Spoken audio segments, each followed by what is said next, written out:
Assalamualaikum warahmatullahi wabarakatuh. Selamat pagi teman-teman semuanya. Selamat datang di kelas kita hari ini. Hari ini kita akan belajar sesuatu yang sangat penting, yaitu bagaimana tentang mengelola atau mengembangkan perkembangan dari aspek perkembangan anak usia dini, yaitu perkembangan sosial dan emosional.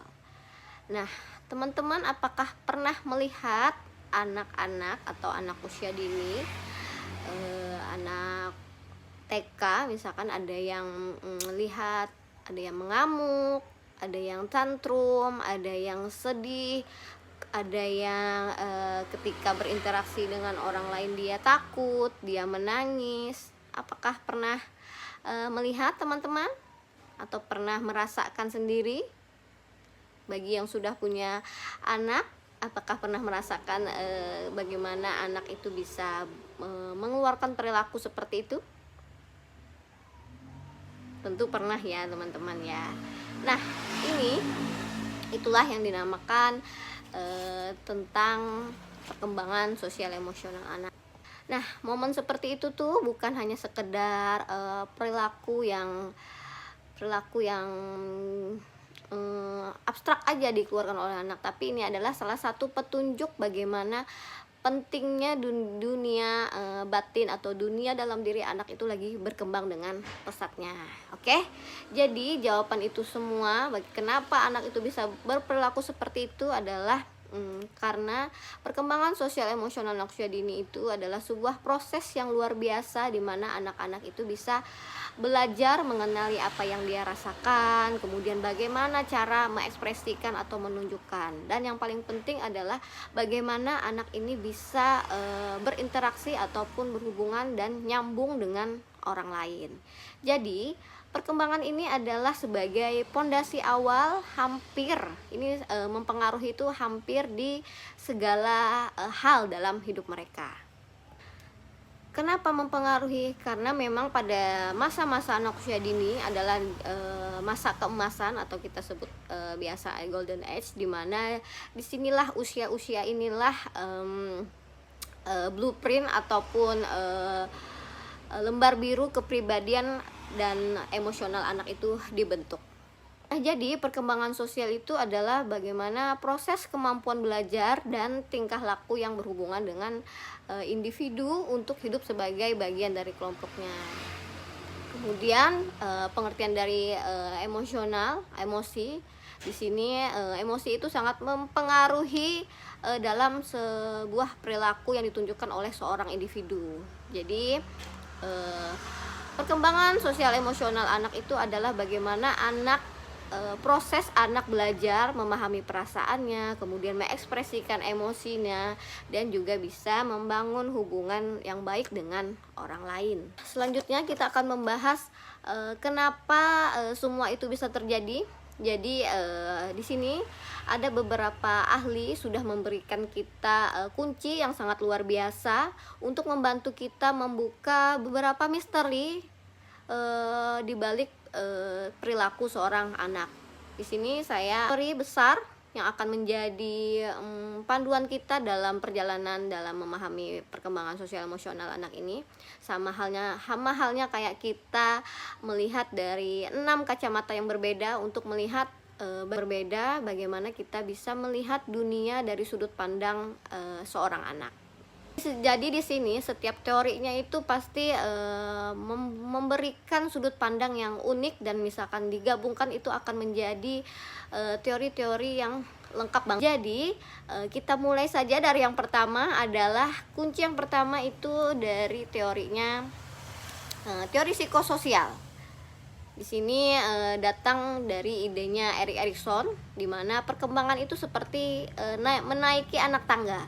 Jadi setiap anak tangga itu adalah sebuah fase, dan setiap fase itu ada tantangannya. Nah, disebut ini psikososial ini yang harus mereka lewati supaya bisa naik ke tingkat yang selanjutnya. Nah, di sini Erik Erikson juga membagi beberapa tahapan, di mana sejak lahir pertanyaan dasarnya itu adalah bagaimana dunia ini bisa aku percaya. Uri Bronfenbrenner dimana dia di sini mengajak kita untuk melihat gambaran besarnya. Jadi teori ini mengatakan bahwa kita itu tidak bisa memahami seorang anak hanya dari melihat dari sebuah mikroskop ya, di bawah mikroskop ya, tapi kita juga harus memahami bagaimana seluruh ekosistem tempat di mana anak ini bisa tumbuh dan berkembang. Nah, setelah kita pahami beberapa teori besarnya tadi, dapat kita simpulkan bahwa ketika kita mengajarkan perkembangan sosial emosional anak, maka peran kita sebagai guru, sebagai orang dewasa atau siapapun yang peduli dengan anak usia dini, terlebih bagi guru PAUD atau guru TK, guru pendidikan usia dini, jelas sekali bahwa tugas kita adalah memberikan mereka kesempatan untuk belajar bersama temannya, itu yang seperti yang dikatakan oleh Lev Vygotsky. Kemudian kita bisa menjadi teladan yang ingin kita lihat dari mereka, seperti yang dikatakan oleh Bandura. Kemudian kita bisa juga menciptakan pangkalan yang aman bagi anak, seperti dari teorinya Erikson dan juga John Bowlby. Dan yang pastinya intinya dari semua ini adalah suatu kerja tim yang bekerja sama, karena di rumah dan di sekolah juga harus jalan bersama-sama, saling bersinergi agar perkembangan sosial dan emosional anak ini bisa berkembang dengan baik dan optimal. Terima kasih. Nah, itu tadi beberapa teori atau pandangan dari beberapa para ahli, dan juga bagaimana peran kita sebagai orang dewasa dan juga guru tentunya, bagaimana kita bisa memahami dan mudah-mudahan dapat dipahami oleh teman-teman semua. Nah, kalau misalkan ada yang belum memahami, boleh ditanyakan di kolom komentar. Saya akan mencoba. Mudah-mudahan teman-teman semua bisa memahami bagaimana teori-teori pandangan beberapa para ahli tentang perkembangan sosial emosional anak, dan juga peran guru dan peran orang tua, bagaimana kita bisa mengembangkan dari perkembangan sosial dan emosional anak di sini. Nah, untuk tugas hari ini, maka tuliskan salah satu aktivitas atau rancangan untuk mengembangkan perkembangan sosial emosional anak di sekolah TK. Demikianlah perkuliahan kita hari ini. Saya sudah menjelaskan bagaimana perkembangan emosi, perkembangan sosial. Demikianlah perkuliahan kita hari ini. Saya sudah menjelaskan bagaimana pandangan dari beberapa para ahli dan peran orang tua dan juga guru, bagaimana kita bisa mengembangkan perkembangan sosial anak usia dini.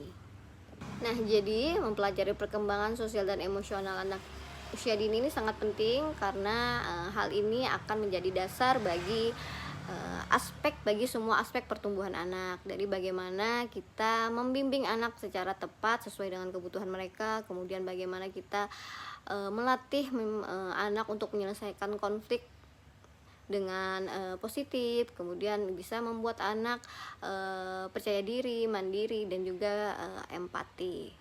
Jadi perkembangan sosial emosional itu sangat membantu anak tidak hanya cerdas secara akademik, tetapi juga cerdas secara sosial dan emosionalnya, sehingga mereka siap menghadapi tantangan hidup di masa depan dengan hati dan pikiran yang sehat. Baik, terima kasih untuk perkuliahan kita hari ini. Assalamualaikum warahmatullahi wabarakatuh.